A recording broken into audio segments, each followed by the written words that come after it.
pessoal, de forma direta, eu já quero passar aqui a palavra para o deputado Arthur Bruno fazer suas considerações em 30 minutos.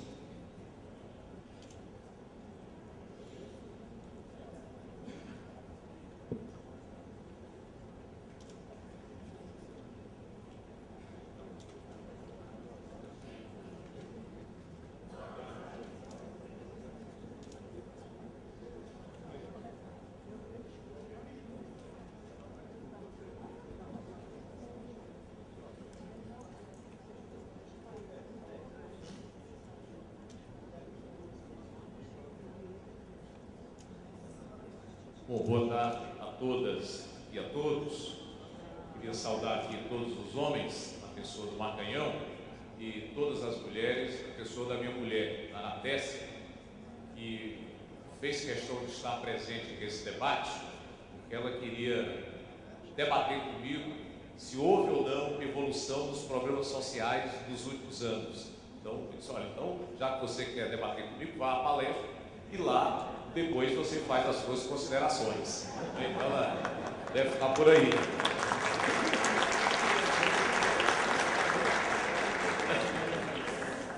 Parabenizar aqui o professor Fernando pela sua exposição. Eu tive o privilégio de fazer a exposição após a dele e vou me aproveitar de muitos dados que ele apresentou aqui para defender algumas teses. Eu vou começar esse debate dando aqui alguns dados iniciais e fazendo aqui algumas reflexões. O primeiro dado é o seguinte: não há nenhuma dúvida que o Brasil é um país rico, não é? São 195 estados, nação, né? Países que têm soberania, governos próprios, né? A gente chama de estados, nações. São 195 países. E o Brasil tem o sexto ou o sétimo maior PIB do mundo, né? Produto Interno Bruto, dependendo aí do câmbio, nós estamos em sexto ou em sétimo lugar em termos de PIB. Portanto, há um consenso nacional de que nós somos um país rico. No entanto, o professor Fernando mostrou alguns dados, né, que revelam que nós somos ainda um país extremamente desigual. Basta ver o IDH, né? Que o número que ele mostrou é 0,530, né? Talvez aí, havia alguns números mais recentes, Fernando, que mostrava 513, 0,513, possível que seja por aí. E, portanto, desculpe, eu estou falando aqui do Gini, não é do IDH. O Gini, o índice de Gini, que mede a concentração de riqueza, estaria em torno aí de 0,530 ou 0,513, e o Brasil estaria em 85º lugar em índice de desenvolvimento humano dentre 179 países pesquisados. Portanto, é um número que avançou muito nos últimos anos do Brasil, isso nós temos que reconhecer, mas também temos que reconhecer que é um número acanhado para um país que é a sexta ou a sétima maior economia do mundo. O IDH, ele considera indicadores de educação, de saúde, expectativa de vida e a renda per capita. Como colocou o professor Fernando, o Brasil é um país de renda per capita média, em torno aí de 11 mil dólares anuais, não é? Então seria essa nossa renda média per capita brasileira.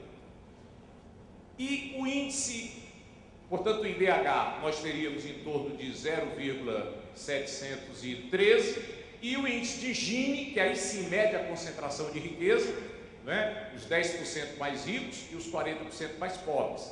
E o Brasil, nós avançamos muito também nas últimas décadas, sobretudo nos últimos anos, mas o Brasil ainda tem uma das mais concentradas rendas do mundo.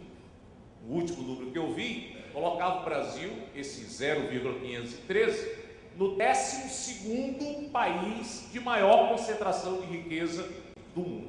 Já chegou a ser quarto ou quinto, mas temos avançado, repito, nos últimos anos. Portanto, é o caso de nós analisarmos qual é a nossa expectativa. O que é que nós podemos esperar do Brasil nos próximos anos? O Brasil é mostrado como um país emergente, e é um país que se industrializou muito nas últimas décadas, cresceu economicamente, melhorou a renda, como nós acabamos de ver, mas será que esse país se tornará um país desenvolvido? Ou seja, um país crescido economicamente, onde a maioria da população tem satisfeitas as suas necessidades básicas, onde a maioria da população estaria incluída nos serviços públicos de qualidade. Esse é o nosso desafio. Chegaremos lá? O Brasil poderá se tornar um país desenvolvido? Eu acho que esse é um tema, que nós temos aqui que refletir e saber o que fazer para chegar lá. Parece que esse é o melhor produto que nós podemos ter de um debate como este. Muito bem. Nós estamos num momento decisivo da nossa história. O Brasil está vivendo aquilo que a gente chama de transição demográfica, bônus demográfico. Até o ano 2030, aproximadamente, o Brasil terá muitos jovens, portanto, uma população que poderá se qualificar para o trabalho, para aumentar sua renda, para desenvolver o país. E nós temos também uma população ainda de jovens adultos muito grande, e em torno de 10% apenas de população acima de 60 anos. Isso vai se dar até mais ou menos 2030. A partir daí, a tendência é o envelhecimento da população. Nós teremos menos gente no mercado de trabalho, portanto, com despesas enormes de previdência, de saúde, de políticas que nós vamos ter que ter para a chamada terceira idade, que, portanto, ou nós garantimos esse desenvolvimento desses próximos 20 anos, ou será muito difícil conseguir isso a partir de 2030 aproximadamente. Portanto, me parece que os próximos anos do Brasil serão decisivos com a nossa participação, com o nosso papel para fazer desse país um país realmente desenvolvido, com menos desigualdades e com a maior inclusão social possível. Muito bem. Dito isso, eu quero refletir com vocês se o que tem se feito nos últimos anos está se caminhando para essa direção que eu acabei de refletir com vocês. Muito bem. Se é verdade que na história do Brasil nós temos uma história muito forte de concentração de riqueza, de desigualdade, de exclusão social, aqui a gente poderia citar o período da Polônia, ou o período do Império, ou o período da República Velha, não há muita diferença nessa análise, porque o que nós tínhamos ali, até 1930 aproximadamente, era um país governado, dominado por oligarquias rurais, pelo latifúndio, até 1888, pela escravidão. Nós tivemos 350 anos de escravidão, que até hoje tem reflexos na nossa sociedade. Portanto, uma sociedade onde as elites, além do poder econômico, tinham também o poder político. Até 1930, essas elites eram formadas, sobretudo, pelas oligarquias rurais. A partir de 1930, com o governo Vargas, tanto no período ditatorial como no período democrático, nós vamos ver um processo de modernização do país, de início, não vou dizer início, mas uma consolidação de um processo industrial que, na verdade, eu coloco aqui uma data decisiva, vocês que são do fisco, eu acho que o Brasil, a partir de 1844, portanto, tarde demais, começou a ter alguma política tarifária para estimular a indústria, quando a tarifa Alves Branco, quando aqueles produtos industrializados, manufaturados, que eram fabricados no Brasil, tinham que passar a ter 60% de taxa de importação, enquanto que aqueles que não eram produzidos no Brasil tinham 30% de tarifa. A tarifa Alves Branco, portanto, na minha opinião, vai começar, né, a desenvolver uma política realmente industrial. Até então, o Brasil não podia ter indústria, né? Durante o período da colônia, era proibido ter indústria, né? Não tínhamos imprensa, nem sequer cursos superiores, né? Enquanto que lá no Peru, a Universidade de São Marcos, em Lima, é de 1551, a Universidade do México, da mesma data, 1551, nós só fomos ter um curso superior no Brasil quando Dom João chega ao Brasil e cria o curso de medicina, em 1808, né? Lá na Bahia, e depois os cursos de Direito de Olinda e São Paulo, em 1827. Portanto, a elite brasileira, ela fez de tudo para enriquecer, para aumentar o seu patrimônio, chega ao poder para manter ou aumentar o seu patrimônio, daí o Estado patrimonialista, que nós ainda temos uma cultura, uma herança muito forte até hoje no nosso país. Então eu diria que com o governo Vargas, isso começa a mudar, também na área social. Até então, né, problema social era problema de polícia, né? Não tinha políticas públicas, sobretudo para diminuir a pobreza, para educar a população, políticas de saúde pública, né? Nós vamos ter alguma política social, na verdade, no governo Vargas, criação do salário mínimo em 1940, a CLT de 1943, uma preocupação de criar estatais para garantir a infraestrutura que nós precisávamos para a industrialização. Vem a política siderúrgica, vem a política de petróleo, da criação da Petrobras em 1953, que agora está comemorando 60 anos, que hoje é uma empresa decisiva para o nosso desenvolvimento. Em 64, esse processo é interrompido, porque se nós observarmos aquele período de 45 a 64, nós vamos perceber uma política de diminuição de desigualdades, o salário mínimo vai aumentar consideravelmente, não é? E aí a elite brasileira decide que para o país se modernizar, se industrializar, se desenvolver, era preciso concentrar renda. E para concentrar renda, era preciso diminuir as liberdades, era preciso evitar que os sindicatos existissem representando a classe trabalhadora, lutando, fazendo greve, se manifestando.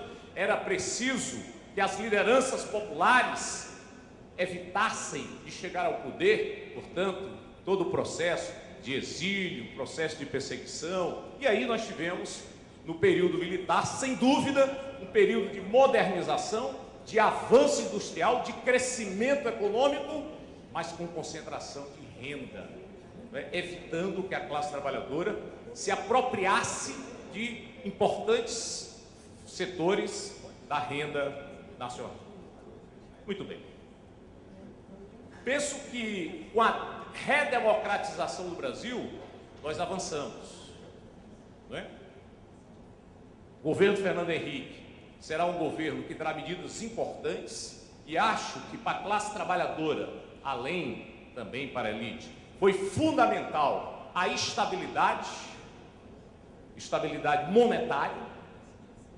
Não há que se discutir, o Plano Real ele foi importante para melhorar a renda do trabalhador, mas não avançou muito pouco em termos de políticas públicas para diminuir a pobreza, diminuir as desigualdades e incluir setores que sempre foram excluídos da sociedade. Houve avanços pontuais, nós temos que reconhecer isso, mas muito aquém das nossas efetivas necessidades. E o que é que eu registraria de fundamental nos últimos 11 anos, né? Portanto, nos governos Lula e Dilma, para aumentar o crescimento econômico, para distribuir renda e para incluir socialmente setores até então marginalizados da nossa sociedade. Algumas das ideias que eu vou desenvolver, elas foram aqui também muito bem colocadas pelo professor Fernando. Primeiro, no crescimento econômico. Nos 8 anos de governo Lula, nós tivemos um crescimento econômico médio de 4%. Se é verdade que o Brasil, né, como um país muito ainda tendo o que fazer, muita ainda tendo que crescer, se é verdade que 4% ainda não é o número ideal, mas é um número razoável, não é? Normalmente se defende que o Brasil precisaria de um crescimento econômico, não é? Dentro do que nós temos de infraestrutura, de possibilidades, em torno de 5%. Então, 4% de crescimento médio anual é um crescimento para a história brasileira bastante interessante. O governo Lula teve a coragem de garantir algo fundamental para o trabalhador, que foi o aumento real de salário. Pelos números que eu disponho, nos últimos 11 anos, o salário mínimo cresceu 70% acima da inflação. Não é apenas um crescimento nominal, não acompanhou apenas a inflação, cresceu 70% acima da inflação. Portanto, isso foi fundamental para a diminuição da desigualdade de renda no nosso país. No governo Lula, nós tivemos uma grande expansão de crédito. Não é? Que foi decisivo para aumentar o consumo, para que o trabalhador pudesse ter a sua casa própria, pudesse ter os seus bens de consumo duráveis. Isso foi decisivo, não é? Essa expansão de crédito. E os programas sociais. E aí eu acho que nós temos que refletir bastante sobre eles, não é? Hoje nós temos 13,8 milhões de famílias recebendo o Bolsa Família. Isso dá em torno de 50 milhões de pessoas. É um programa muito elogiado por alguns, está comemorando nesse momento 10 anos, né? Acabei de ganhar aqui do professor Fernando um livro sobre os 10 anos da Bolsa Família, mas é também um programa criticado por muitos. Eu queria analisar um pouco o Bolsa Família, que também foi um programa fundamental para a diminuição das desigualdades. Primeiro, 72% das famílias que recebem o Bolsa Família tem alguém trabalhando. Porque passa-se a ideia muitas vezes de que quem recebe o Bolsa Família é aquele que não trabalha e nem quer trabalhar porque recebe o Bolsa Família. Talvez as pessoas, muitas dessas pessoas não saibam que o valor do Bolsa Família varia entre R$ 32,00 a R$ 306,00 por família. É um complemento de renda. O governo não criou para ser a renda do trabalhador. Claro, se está desempregado, aquele momento de desemprego passa a ser a renda, mas é um complemento de renda e um complemento decisivo. Nós temos aqui inúmeros números que mostram que a vacinação aumentou, a frequência à escola aumentou consideravelmente, porque para receber o Bolsa Família tem que ter no mínimo 85% de presença. Os alunos regulares que não recebem o Bolsa Família têm que ter no mínimo 75% para a sua aprovação. No Bolsa Família é 85%. Essas condicionalidades são muito importantes. As famílias têm que vacinar seus filhos. As famílias têm que se cadastrar.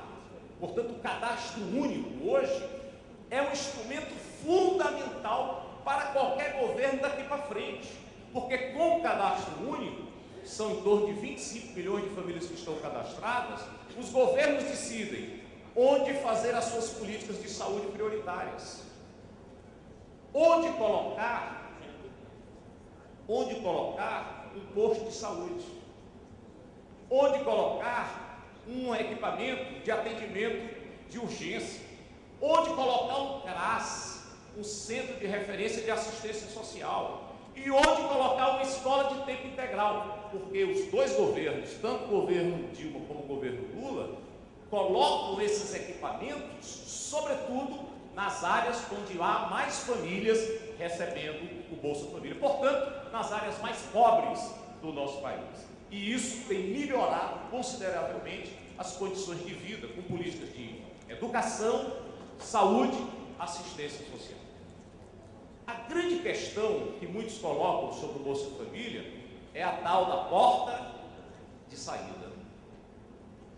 Tudo bem, o Bolsa Família é um bom programa, mas e a porta de saída?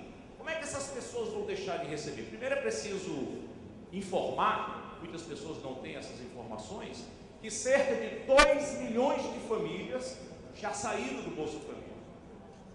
2 milhões de famílias. Assim como também, de vez em quando, a denúncia de que pessoas que têm boa renda ou alta renda, de vez em quando, não sei se vocês acompanham aí, vereadores inclusive, né, prefeitos, recebendo o Bolsa Família. É verdade, há irregularidades que, quando são descobertas, essas pessoas são desligadas e punidas.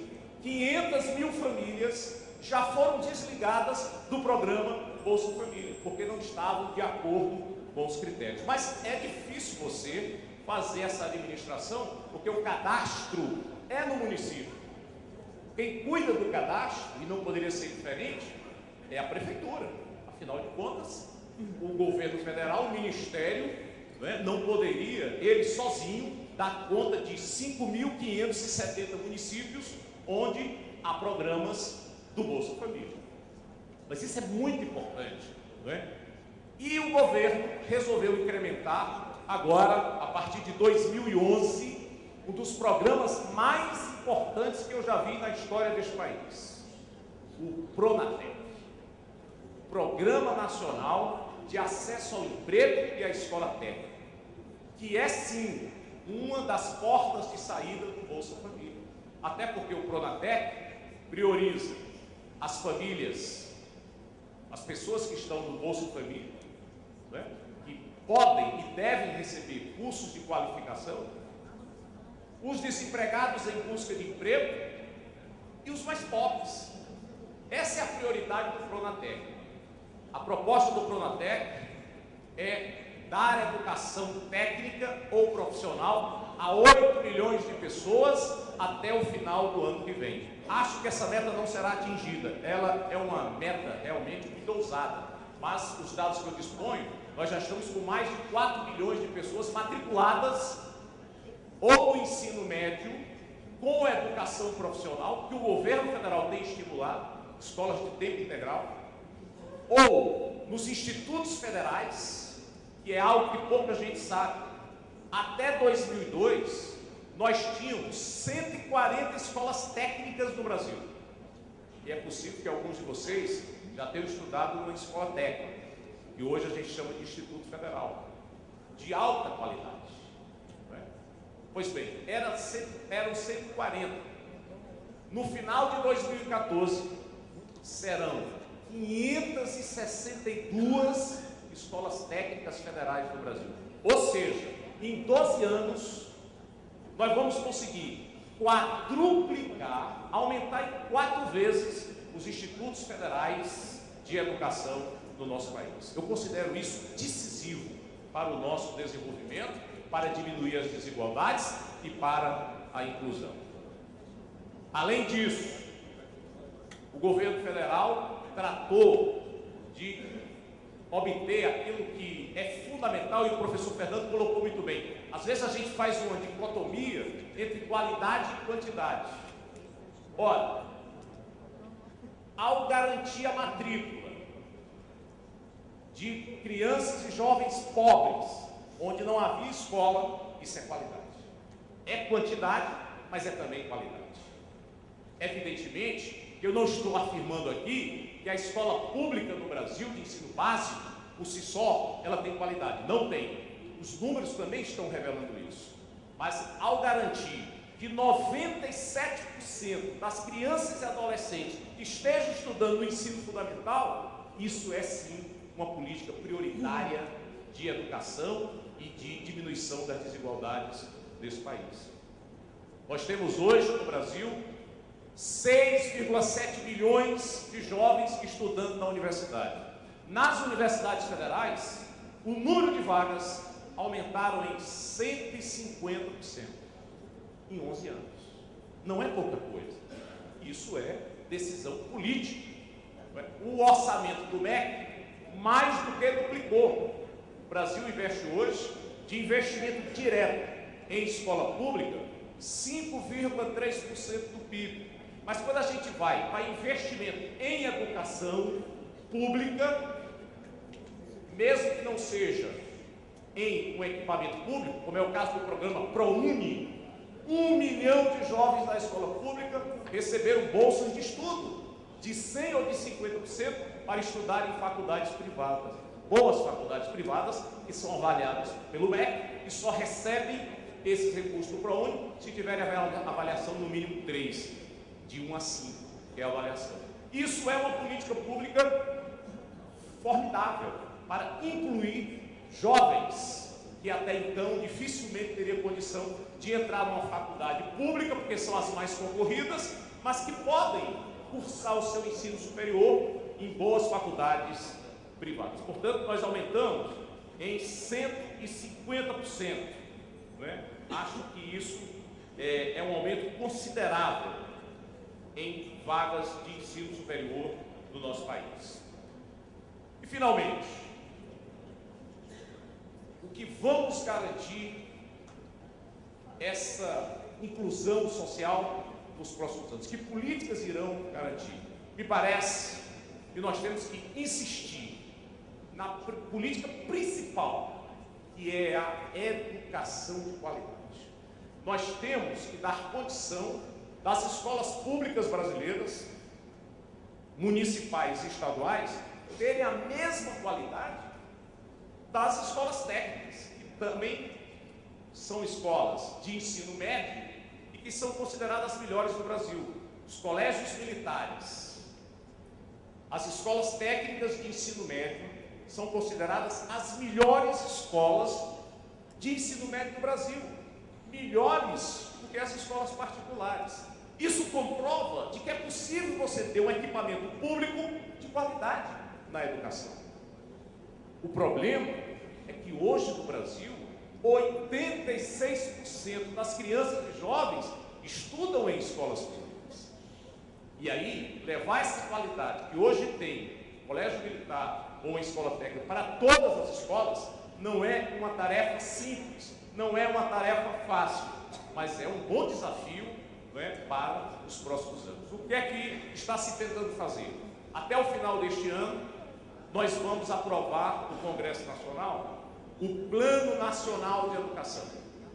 Hoje o Brasil investe, como eu disse, 5,3% do PIB em escolas públicas e 6,1% do PIB na educação pública, fazendo convênios com pré-escolas comunitárias, programas como o ProUni, o programa Ciências Sem Fronteiras, onde o governo pretende levar 75 mil jovens para o exterior para se qualificarem.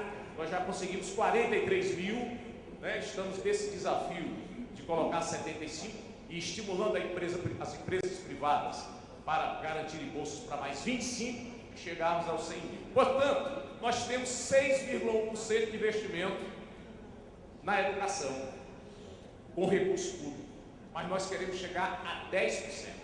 O Plano Nacional de Educação prevê que em 10 anos nós possamos investir 10% em educação. O Brasil investe hoje, e não é pouco, 240 bilhões de reais em educação. Aí eu estou colocando governo federal, 93 bilhões, estados e municípios. Na verdade, de cada R$5 que é investido em educação pública hoje, R$2 são do município, R$2 são do estado, R$1 é da União, que aumentou, como eu disse, mais de 100%, mas é preciso investir muito mais ainda, até para complementar no ensino básico aquilo que os municípios e estados investem. Eu diria que essa é a grande política, educação pública de qualidade. Continuar e estimular, incrementar mais ainda o Pronatec. Recentemente, a Confederação Nacional da Indústria acusou que a indústria necessita de 7 milhões de trabalhadores qualificados. E nós não temos essa mão de obra qualificada. Houve, nos últimos anos, um apagão da mão de obra qualificada. E eu diria que o Pronatec, ele, ao ser estimulado, incrementado, ele poderá garantir, não é, essa qualificação da nossa mão de obra para aqueles que não quiserem ou não puderem chegar ao ensino superior. E diria, finalmente, que eu acredito plenamente que é possível o Brasil, até 2030, chegar ao desenvolvimento sonhado por todos nós. Isso vai depender das nossas decisões políticas. E essa reflexão tem que ser feita, estudada e discutida. Nós vamos entregar novamente o governo para que as elites econômicas que governaram esse país até 2002 continuem governando para os seus interesses, ou nós vamos continuar insistindo, incrementando e exigindo mais dessas políticas públicas e outras que poderão vir para crescer economicamente, diminuir desigualdades e, sobretudo, aumentar a inclusão social de negros, deficientes físicos, pessoas que não tinham possibilidades e hoje estão tendo muito mais a partir de políticas públicas vitoriosas. Portanto, são essas as reflexões que faço e peço para que vocês discutam, reflitam, debatam sobre tudo isso que nós trouxemos aqui.